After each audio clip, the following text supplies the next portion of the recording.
नमस्कार। हमारे खास पेशकश के साथ हाजिर हूं मैं अनुपम। प्रदेश की हर छोटी बड़ी खबरों को लेकर समाजवादी पार्टी और कांग्रेस के बीच उत्तर प्रदेश में गठबंधन लगभग तय है। अब उत्तर प्रदेश में एक बार फिर दो लड़कों की जोड़ी दिखने वाली है, लेकिन इस जोड़ी के आगे अखिलेश और राहुल के सामने चुनौती बड़ी है। आइए पहले आपको रिपोर्ट दिखाते हैं, फिर विस्तार से बात करेंगे।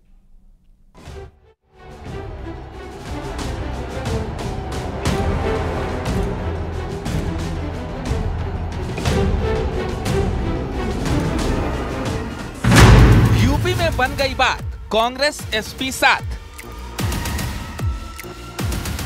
अंत भला तो सब भला। क्या समझे? तो क्या माना जाए? आप समझदार हो? सब गठबंधन होगा शीट शेयरिंग को लेकर होगा। विवाद छिड़ा हुआ है। कोई विवाद नहीं है, आपके सामने सब चीजें साफ हो जाएंगी बहुत जल्द। सीटों का बंटवारा, अखिलेश का प्लान सारा। लगातार वरिष्ठ नेता बात कर रहे हैं। अखिलेश का ऑफर मजबूरी में कबूल है। 2-3 सीटें यहाँ वहाँ हम चाहते हैं, वो नहीं चाहते हैं, ये सब बातचीत से ही तय होगा और अंतिम रूप दिया जा रहा है। अखिलेश जी ने भी साफ कह दिया है कि मैं इंडिया गठबंधन को मजबूत करूंगा, सीट शेयरिंग फॉर्मूला तय होना ज़रूरी है। वो विचार को हम सम्मान करते हैं। अखिलेश यादव जी इंडिया गठबंधन के एक महत्वपूर्ण स्तंभ हैं। दो लड़कों की जोड़ी, यूपी में चुनौती बड़ी।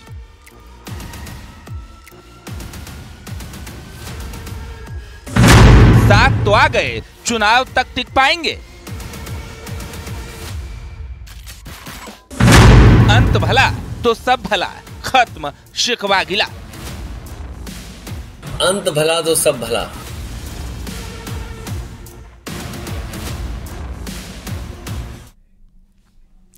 एसपी कांग्रेस गठबंधन से जुड़ी बड़ी खबर आई है। बस थोड़ी देर में गठबंधन का ऐलान होना है। उत्तर प्रदेश में 62 सीटों पर लड़ेगी समाजवादी पार्टी। कांग्रेस 17 सीटों पर लड़ेगी लोकसभा चुनाव। चंद्रशेखर आजाद को एक सीट देगी समाजवादी पार्टी। यह बड़ी खबर इस वक्त हम बता रहे हैं आपको। समाजवादी पार्टी और कांग्रेस गठबंधन से जुड़ी इस वक्त की बड़ी खबर। लोकसभा चुनाव को लेकर इस वक्त की बड़ी खबर हम आपको बता रहे हैं। उत्तर प्रदेश में 62 सीटों पर समाजवादी पार्टी लड़ेगी, कांग्रेस 17 सीटों पर और चंद्रशेखर आजाद की पार्टी को एक सीट देगी समाजवादी पार्टी। एसपी कांग्रेस गठबंधन से जुड़ी इस वक्त की बड़ी खबर हम आपको बता रहे हैं। भला तो सब भला। क्या समझे? तो क्या माना जाए? आप समझदार हो? सब गठबंधन होगा शीट शेयरिंग को लेकर होगा। विवाद छिड़ा हुआ है। कोई विवाद नहीं है, आपके सामने सब चीजें साफ हो जाएंगी बहुत जल्दी। इंचार्ज पांडे जी ने कहा है बीएसपी के लिए कि उनके लिए अभी बात सब पुरानी हो गई। अरे कहीं आपने दरवाजा बंद तो नहीं कर दिया? कितनी पुरानी बातें बता रहे हो। मैंने आपसे क्या कहा? कितना अच्छा सवाल पूछा, कितना अच्छा जवाब दिया मैंने, और उसी में से आप सब कुछ निकाल लो। आपकी पार्टी के सलीम शेरवानी है। अंत भला तो सब भला। सलीम शेरवानी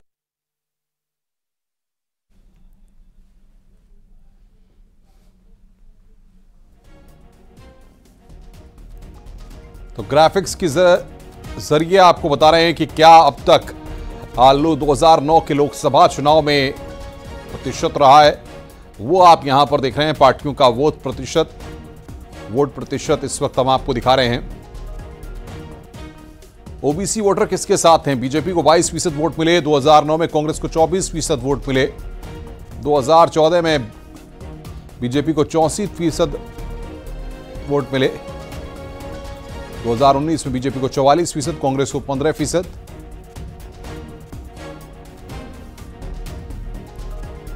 और सीधे ग्राउंड जीरो का रुख करते हैं। अलाउद्दीन हमारे साथ जुड़ रहे हैं। अलाउद्दीन, बड़ी ऊहापोह की स्थिति रही है कि गठबंधन होगा कि नहीं होगा। अब बादल छट गए हैं, लेकिन सबसे बड़ी बात यह है कि किस तरीके से यह सामंजस्य बना है और कुछ ही देर के बाद इसका औपचारिक तौर पर ऐलान भी होने वाला है। ये लखनऊ के होटल फॉर्चून से वो तस्वीरें यहाँ पर तैयारियां चल रही है। 5 बजे यहाँ प्रेस कॉन्फ्रेंस होनी है। समाजवादी पार्टी की तरफ से उनके स्टेट प्रेसिडेंट और उनके नेशनल सेक्रेटरी आएंगे और चेयरपर्सन आ चुके हैं कांग्रेस पार्टी के जो मीडिया के स्पोक पर्सन सीपी राय, राय ले लेता हूँ। सीपी राय साहब, क्या ये दिन आप लोगों के लिए ऐतिहासिक आज का है? नहीं, इसको ऐतिहासिक कहना ठीक नहीं है। ऐतिहासिक तब कुछ हो जो पहले कभी कुछ ना हुआ हो, ये कोई नई चीज नहीं है। और समझौते होते हैं, इंडिया गठबंधन है, उसमें समाजवादी पार्टी शामिल है। हालात तो लेकिन बड़े मुश्किल थे, आपने देखा था किस तरह के अप एंड डाउन थे। जब दो दल आपस में मिलते हैं, दोनों की अपनी अपनी महत्वाकांक्षाएं होती हैं, दोनों के अपने अपने आधार होते हैं, दोनों अपने अपने नेताओं के लिए निश्चित तौर पर चाहते हैं कि उनको सीटें मिलें, तो ये स्वाभाविक चीज है, कोई बड़ी बात नहीं है। ये न्याय यात्रा में अखिलेश यादव जी शामिल भी नहीं हुए, जबकि उन्होंने लेटर लिखा था कि मैं शामिल हो रहा हूं, इसलिए मैं इस बात को कह रहा था कि उठा पटक अप एंड डाउन देखने को मिले। वो उनको शामिल होना चाहिए था, बल्कि मैं तो ये उम्मीद कर रहा था कि वो खाली रायबरेली और सुल्तानपुर नहीं, बल्कि वो पूरी यात्रा में शामिल हो। मैं तो ये चाहता था, मैं अभी भी चाहता हूँ कि आगे जो यात्रा बची उस पूरी यात्रा में शामिल हो। आखिर सीट शेयरिंग को लेकर के इतना उठा पटक क्यों रहा? क्या दिल्ली और लखनऊ में कोई मतभेद रहा, या फिर लखनऊ की तरफ से कोई कम्युनिकेशन नहीं हो पाया, या दिल्ली में जो वार्ताकार थे वहां दिक्कत परेशानी? नहीं, कोई कम्युनिकेशन गैप नहीं था। होता है जब दो दल होते हैं तो दोनों दल के अपने अपने आधार होते हैं, अपने अपने नेता होते हैं, अपनी अपनी सीट होती है, और दोनों चाहते हैं कि उनकी सीट उनको मिले, उनके अधिक से अधिक लोग चुनाव लड़े। ये स्वाभाविक है, ये दोनों के लिए स्वाभाविक है। और निश्चित तौर पर गिव एंड टेक जब होने लगता है तो थोड़ा बहुत समय लग जाता है, इसमें कोई बड़ी बात नहीं है। आपको कितनी सीट, समाजवादी पार्टी को कितनी सीट? आखिरी सवाल। अभी तक तो 17 की खबर है, लेकिन ये भी है कि कुछ चर्चा भी जारी है, हो सकता है कि 1-2 सीटें हो जाए।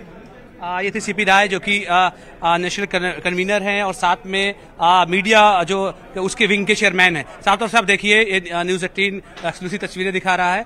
प्रेस वार्ता को लेकर के यहाँ पर बैनर आ चुके हैं। जिस तरह से सीपी राय ने अभी उसको दिखा दे रहे हैं, सीपी राय ने 17 सीटों का जिक्र किया। एक सीट रावण के खाते में जा सकती है, चंद्रशेखर रावण, यानी 18। और जिस बात का मैं जिक्र कर रहा था, 62 सीटें समाजवादी पार्टी लड़ सकती है।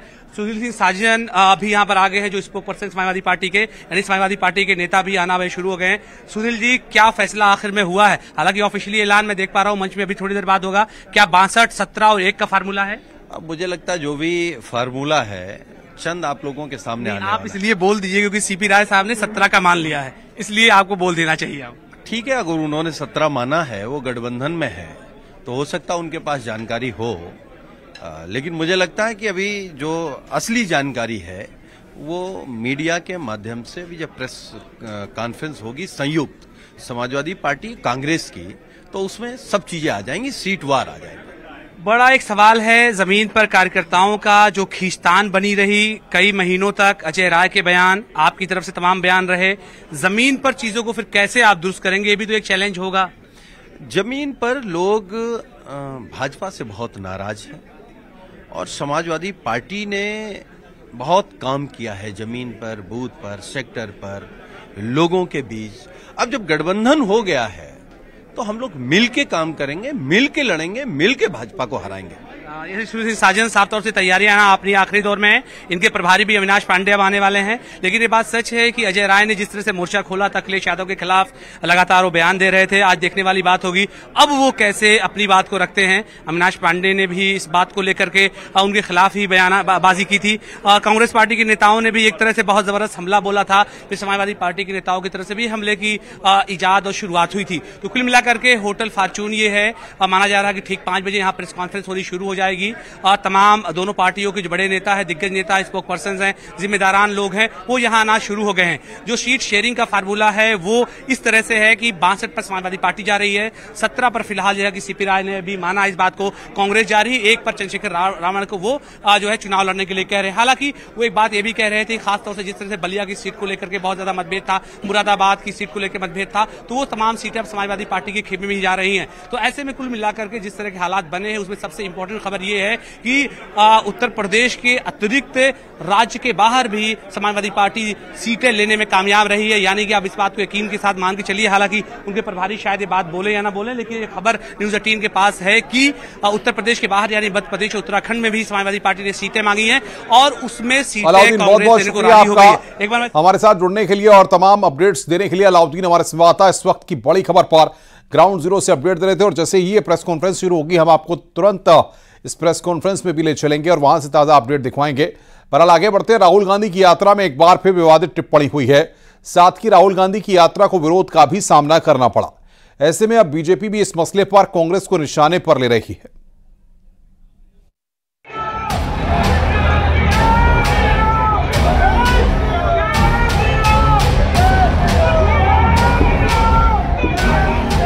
राहुल गांधी की यात्रा का विरोध और विवादित बयान पर जारी सियासी गतिरोध के बीच राहुल गांधी ने एक और बयान दिया है। यूपी के युवाओं को नशेड़ी बताने वाले राहुल गांधी अब युवाओं पर सोशल मीडिया का हवाला देकर टिप्पणी कर रहे हैं और अमिताभ बच्चन, ऐश्वर्या राय के लिए अपमानजनक शब्दों का इस्तेमाल कर रहे हैं। कभी कहेंगे उधर देखो भैया अमिताभ बच्चन नाच रहा है, वो देखो भैया उसके साथ ऐश्वर्या राय नाच रही है। आप लोग इधर उधर देखोगे, ओ हाँ भैया वहां पे पाकिस्तान में बड़ा प्रॉब्लम, ओ भैया देखो चाइना में ये हो रहा है, ओ देखो भैया ऐश्वर्या राय नाच गई। मीडिया में आपको यही दिखेगा। 73% की मीडिया में बात नहीं होगी। आज का युवा नशे में,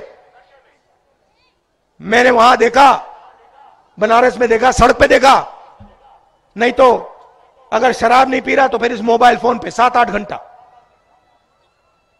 घंटा भैया वीडियो देखता रहता है, एक दूसरे को भेजता रहता है। दरअसल राहुल गांधी की यात्रा उत्तर प्रदेश में जहां से भी गुजर रही है, वहां कांग्रेस को विरोध का सामना करना पड़ रहा है। राहुल गांधी के खिलाफ जगह जगह पोस्टर लग रहे हैं और सवाल कांग्रेस के अंदर गुटबाजी पर भी उठ रही है, क्योंकि जब राहुल गांधी उन्नाव से यात्रा लेकर निकले तो रैली में नाम मात्र भीड़ दिखी। ऐसा राज्य है जिसमें 90% को रोजगार नहीं मिल सकता। दरअसल 2 दिनों तक अमेठी और रायबरेली में उम्मीद से पड़े। जब राहुल गांधी का विरोध हुआ तो उनकी जुबान और तीखी हो गई। तभी उन्होंने यूपी के युवाओं को शराब पीकर नाचने वाला बेरोजगार तक कह दिया, जिस पर अब बीजेपी माफी की मांग कर रही है। तो जगह लोगों से बदतमीजी भरे वर्ड बोलते हैं, जैसे उत्तर प्रदेश में बोल दिया कि उत्तर प्रदेश का युवा नशेड़ी है, नशे में पड़ा हुआ है, नाच रहा है, भविष्य नशे में डांस कर रहा है। युवाओं की बेइज्जती करना, पूरे देश की युवाओं की बेइज्जती करना, इस तरह के काम कर रहे हैं। कभी पत्रकारों से भिड़ जाते हैं, कभी उनसे बदतमीजी भरी बात करते हैं। और मैं समझ रहा हूं कि जो है खुद न्याय यात्रा निकालने वाला व्यक्ति जो न्याय यात्रा कह रहा है, लोगों के साथ अन्याय कर रहा है, युवाओं के साथ और पत्रकारों के साथ अन्याय करने का काम कर रहा है। राहुल गांधी जी की पार्टी में जो नेता उनके पिताजी के साथ रहे, उनकी दादी के साथ रहे, उनकी माँ के साथ रहे, उनके साथ इतना बेइज्जती का व्यवहार हो रहा है, उनके साथ इतना अन्याय हो रहा है। पहले राहुल जी को अपने वरिष्ठ नेताओं के अन्याय के खिलाफ न्याय करना चाहिए, तब जाकर के उन्हें कुछ कहना चाहिए। बावजूद इसके कानपुर में कांग्रेस राहुल गांधी को भगवान कृष्ण और अजय राय को अर्जुन की तरह दिखा रही है और पोस्टर के जरिए खुद को सॉफ्ट हिंदुत्व का टैग दे रही है। लेकिन हैरानी इस बात से हो जाती है, आखिर राहुल गांधी के लिए यूपी के युवा नशेड़ी और शराबी कैसे हो गए। Bureau report, news 18।